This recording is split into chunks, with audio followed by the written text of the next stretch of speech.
नमस्कार, सत श्री अकाल, अस्सलाम वालेकुम। आप सभी का BHU सर्कल में एक बार फिर से स्वागत है। आज मैं आप सभी से खिलाड़ियों के जीवन में होने वाले कठिनाइयों के बारे में चर्चा करूंगा। चलिए अब हम अपने टॉपिक पर आते हैं। आज मैं आप सभी से एक सवाल पूछता हूं। आप में से कितनों को बचपन में आपके पेरेंट्स या आपके परिवार ने आपको कहा कि तुम बड़े होकर एक प्रोफेशनल खिलाड़ी बनोगे या तुम देश के लिए खेलोगे?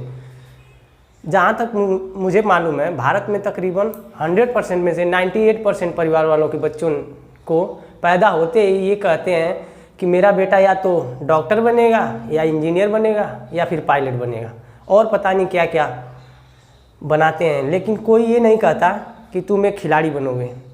अब बचे हुए जो 2% लोग अपने बच्चों को खिलाड़ी बनाना भी चाहते हैं, तो ये वही लोग होते हैं जो पहले एक खुद खिलाड़ी होते हैं, रह चुके होते हैं, या फिर किसी खिलाड़ी बैकग्राउंड से रिलेट करते हैं, या फिर खिलाड़ी स्पोर्ट्स फैमिली बैकग्राउंड से आते हैं।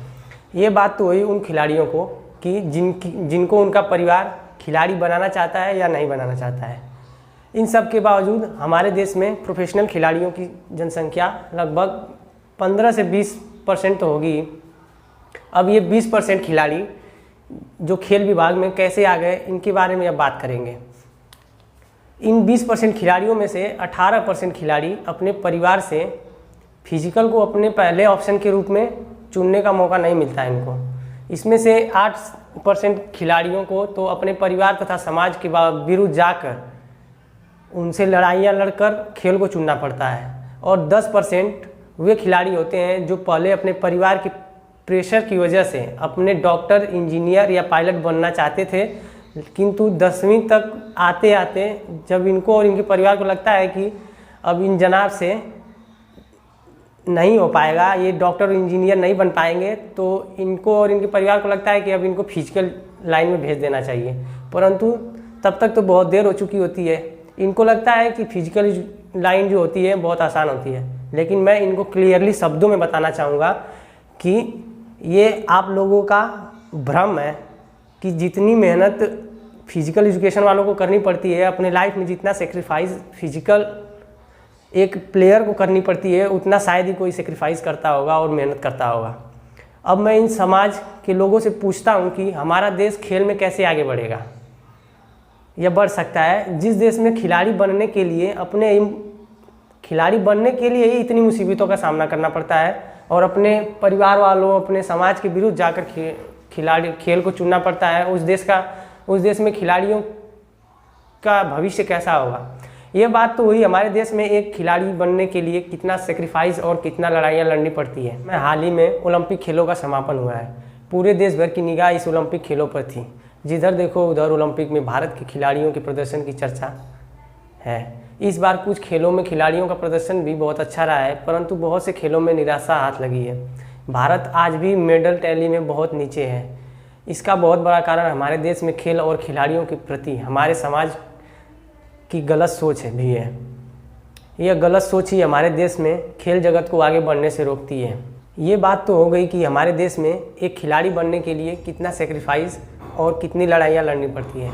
अब हम बात करेंगे कि खिलाड़ी बनने के बाद आपको क्या क्या प्रॉब्लम्स फेस करनी पड़ती है, खिलाड़ी को क्या क्या प्रॉब्लम्स फेस करनी पड़ती है।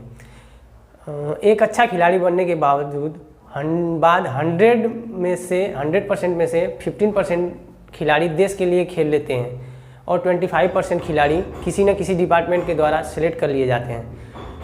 परंतु जो 60% खिलाड़ी बच गए, उन खिलाड़ियों का क्या, वो क्या करें, कहाँ जाएं? ज़्यादातर खिलाड़ी एक मिडिल क्लास फैमिली से आते हैं जिनके लिए कोई दूसरा ऑप्शन नहीं होता। इनमें से ज़्यादातर खिलाड़ी का कैरियर खराब हो जाता है। अतः भारतीय सरकार से सभी खिलाड़ियों का यही निवेदन है कि उनके जीवन के बारे में भी कोई न कोई गंभीर चर्चा की जाए। जो एक अच्छे खिलाड़ी है तो हैं, परंतु उनके भविष्य के बारे में कोई बात नहीं करता। अब इस कोरोना काल को ही ले लीजिए। इस महामारी के समय में जो इंटरनेशनल खिलाड़ी हैं वो तो अपनी प्रैक्टिस कर ले रहे हैं, परंतु जो अभी नेशनल या उससे छोटे लेवल के खिलाड़ी हैं उनका क्या, वो क्या करें? उनको प्रैक्टिस करने के लिए न कोई ग्राउंड खुला है और न ही कोई फैसिलिटीज़ दी जा रही है जिससे वो अपने अपनी प्रैक्टिस जारी रख सकें। मैं यह नहीं कह रहा कि कोविड के नियमों का पालन न किया जाए, परंतु खिलाड़ियों के इस समस्या का कोई सुव्यवस्थित समाधान सरकार के द्वारा निकाला जाना चाहिए।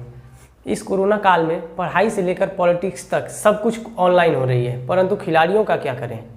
वो तो जब तक ग्राउंड में नहीं उतरेंगे तब तक उनकी प्रैक्टिस कैसे संभव है। मैं सरकार और पढ़ाई लिखाई का विरोध नहीं कर रहा और न ही यह कह रहा हूँ कि एक खिलाड़ी है उनको पढ़ाई नहीं करनी चाहिए, परंतु एक नियमबद्ध तरीके से खिलाड़ियों के इन समस्याओं का समाधान अत्यंत आवश्यक है। भारत सरकार द्वारा खेल के कुछ कार्यक्रम तो चलाए भी गए हैं, परंतु ये कार्यक्रम खिलाड़ियों के लिए काफ़ी नहीं है। इस दिशा में सरकार को और भी प्रयास करना चाहिए, जिससे भारत भी ओलंपिक में मेडल टैली में शीर्ष स्थान पर हो सके। आखिरी में मैं भारतीय समाज और सरकार दोनों से यही प्रार्थना करूंगा कि वो खिलाड़ियों के मनोभाव को समझें और उनसे एक बार बात करें, उनकी समस्याओं को सुने, खास तौर पर छोटे लेवल के खिलाड़ियों से बातचीत करें। खिलाड़ियों के लिए ज़्यादा से ज़्यादा जागरूकता अभियान चलाया जाए, जिससे खिलाड़ियों के भविष्य को सुधारा जा सके। धन्यवाद। जय हिंद, जय भारत।